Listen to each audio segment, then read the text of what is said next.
Donc, je reviens sur ce document que j'ai récupéré du site, que vous avez dans la première vidéo. Alors, donc, quels sont les éléments à préparer pour l'examen? Donc, vous en avez deux. C'est sur ça qu'il faut commencer à bûcher. Donc, vous avez le dossier projet à remettre à Rokia à une date qu'elle va vous donner. Et vous avez le dossier professionnel à remettre à Rokia à une date qu'elle va vous donner. Donc, ces deux éléments-là, c'est les deux dossiers à remettre. On va voir comment ils sont. Ensuite, vous avez la présentation PowerPoint pour exposer le dossier projet aux membres de jury. Ça, vous ne le remettez pas, vous allez l'utiliser pour faire votre présentation. Alors, ça, c'est concernant les documents. Alors maintenant que j'ai expliqué les deux documents, on va aller voir comment se présente le dossier projet. Donc je reviens, vous voyez, sur le site sur lequel vous vous êtes connecté. Et là, j'ai mis ici un exemple de dossier projet, plan type d'un dossier projet et exemple. Donc vous voyez, je vais le charger. Donc, vous avez quelque chose qui normalement, voilà, devrait bien vous aider. Donc là, en l'occurrence, c'est un dossier projet qui sera un exemple type à suivre. Alors, qu'est-ce qu'il y a dans votre dossier projet? Une première page de garde, un dossier projet, administrateur d'infrastructure sécurisée. Ici, le nom du projet que vous avez réalisé, mise en place d'un VPN au sein euh, de la mairie, par exemple. Donc là, il faut donner un titre. Euh, c'est là plutôt qu'il faut donner un titre, excusez-moi. En haut, c'était plutôt le nom de l'entreprise qu'il avait mis. Ici, Greta des Hauts-de-Seine, et puis l'année. Donc vous avez la page de garde. Ensuite, après la page de garde, les gens, ils ont l'habitude de faire une page où il y a des remerciements, donc une petite page avec des remerciements. Ensuite, une fois que vous avez fait ça, il y a un sommaire. Alors le sommaire, il faut qu'il suive à peu près ce plan-là. Donc dans une première partie, il va falloir fournir la liste des compétences mises en œuvre dans le cadre de votre projet. Vous présentez l'entreprise ou le contexte de votre stage, le contexte actuel de l'entreprise, la problématique, l'objectif et le projet réalisé, la méthodologie que vous avez utilisée. On va aller jeter un coup d'œil dans quelques instants. Ensuite, le cahier des charges. Donc le cahier des charges, les contextes et enjeux, l'objectif du projet, le périmètre du projet, les contraintes et hypothèses, le livrable attendu. Ensuite, une partie gestion de projet. Attention, on n'est plus dans un TSSR, on est au niveau Bac plus 3 ou plus 4.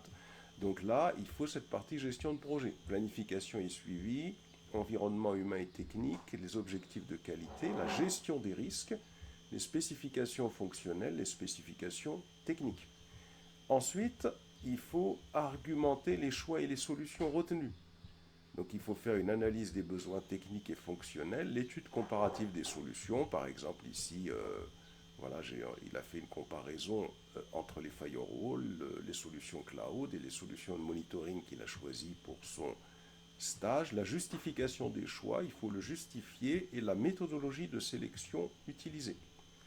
Ensuite, c'est là où on commence petit à petit à passer à la pratique. Vous voyez, il n'y a rien de pratique en haut.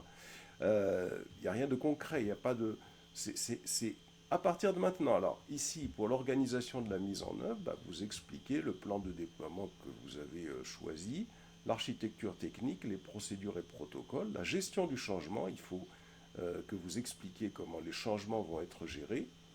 Ensuite, les relations avec les principaux acteurs du projet, l'identification des parties prenantes, communication et coordination, collaboration et négociation, la formation du personnel, il ne faut pas oublier la partie formation et la partie conclusion. Alors, ça veut dire que là, je vous ai donné un exemple de comment devrait être votre dossier projet. Vous voyez, donc il y aura une première page dans laquelle il y aura la liste des compétences. Sur la colonne de gauche ici figurent les compétences du référentiel. Et sur la colonne de droite, il faut que vous mettiez, vous expliquiez les éléments qu'il y a dans votre dossier projet qui sont en adéquation avec cette compétence. Par exemple ici, il y a la compétence appliquer les bonnes pratiques dans l'administration des infrastructures. Dans le cadre du projet exemple qu'il y a dans ce document pour vous aider, eh bien, la personne, comment elle a fait pour mettre en œuvre cette compétence, elle explique qu'elle a fait ça en gérant les serveurs Windows et Linux, en appliquant les politiques de sécurité et les technologies qu'il a utilisées, c'est Windows Linux. Pour cette deuxième compétence, administrer et sécuriser les infrastructures réseau, voilà ce qu'il a réalisé dans son projet.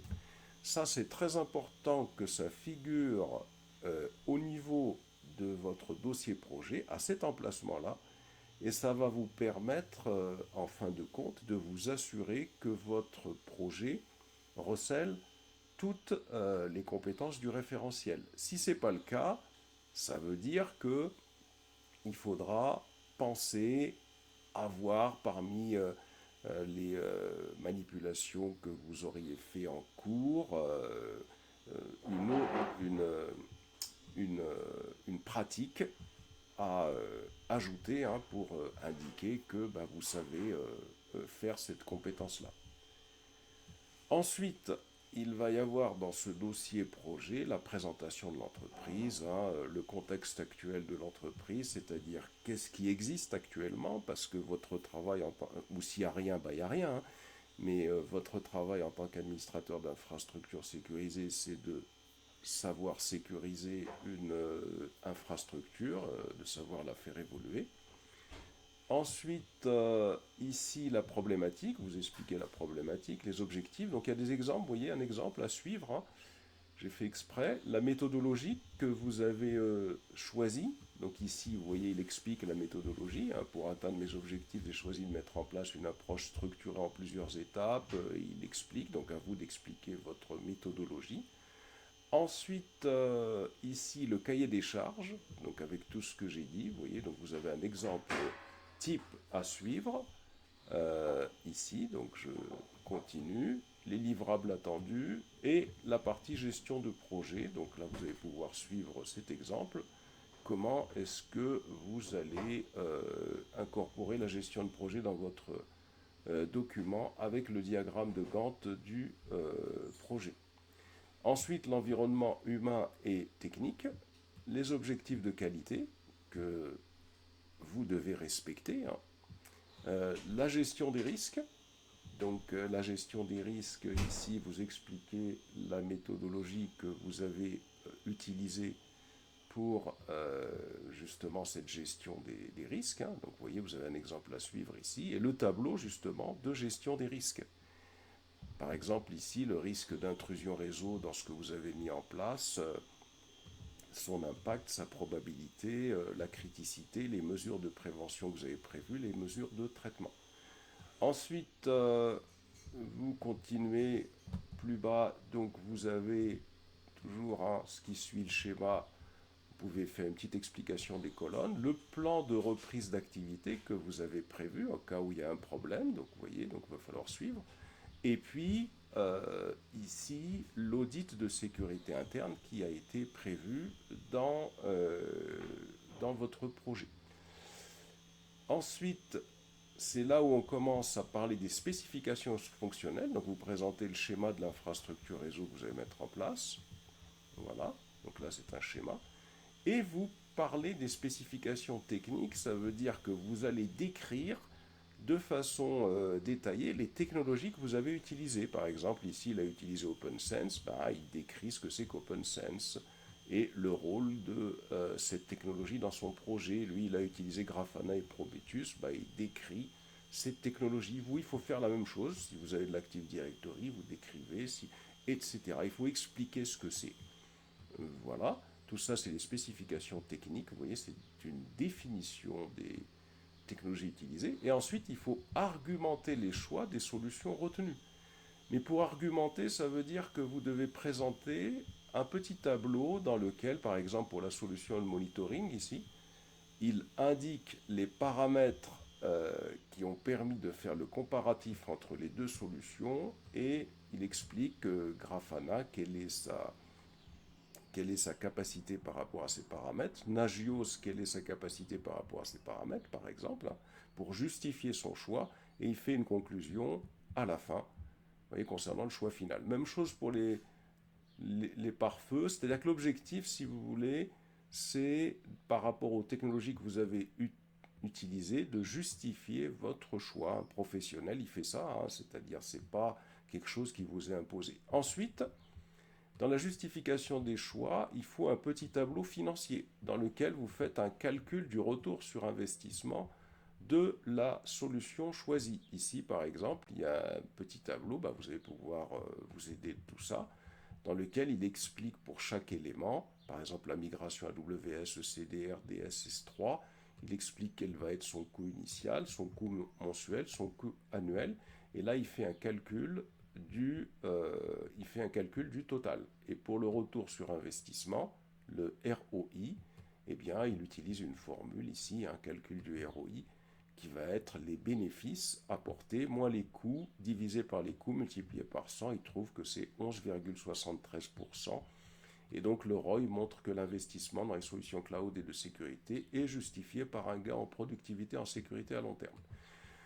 Ensuite, toujours dans votre mémoire, donc les méthodes de sélection utilisées, hein, pour justement le choix, donc vous pouvez en parler ici. L'organisation maintenant de la mise en œuvre, c'est là où on va commencer, vous voyez, la partie réalisation.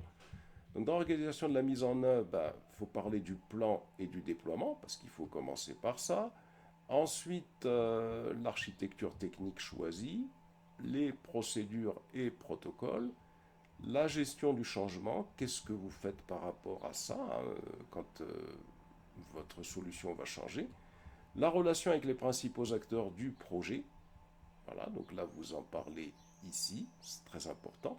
La collaboration et la négociation, la formation du personnel sur les bonnes pratiques, parce que quand on fait de la sécurité, il faut que le personnel soit bien formé et vous expliquer ce que vous faites par rapport à cela. La formation des équipes également, les équipes qui sont dans la sécurité informatique ou ceux qui vont utiliser votre système. Et là, c'est là où vous commencez la réalisation. Donc vous voyez, on est arrivé à peu près à la page 29, et c'est là où on parle de réalisation. Qu'est-ce que vous avez fait? Donc des petites copies d'écran, vous expliquez un petit peu ce que vous avez fait. Vous voyez quelques copies d'écran qui expliquent un petit peu comment vous avez mis en place les choses. Vous voyez, donc on continue ici. Hop, voilà, donc il fait des copies d'écran et il explique un peu les aspects les plus importants de son projet. Ensuite, ici, euh, toujours donc la partie réalisation, les tests de vulnérabilité avec Kali, hein, de l'infrastructure qu'il a mis en place. Donc il explique un petit peu ce qu'il a fait par rapport à ça. Voilà, il explique ici. Voilà, ça c'est les tests de vulnérabilité. Donc vous pouvez suivre un peu le plan. Voilà. Et ensuite, il fait une conclusion du projet et les évolutions futures. Donc voilà un plan type dans lequel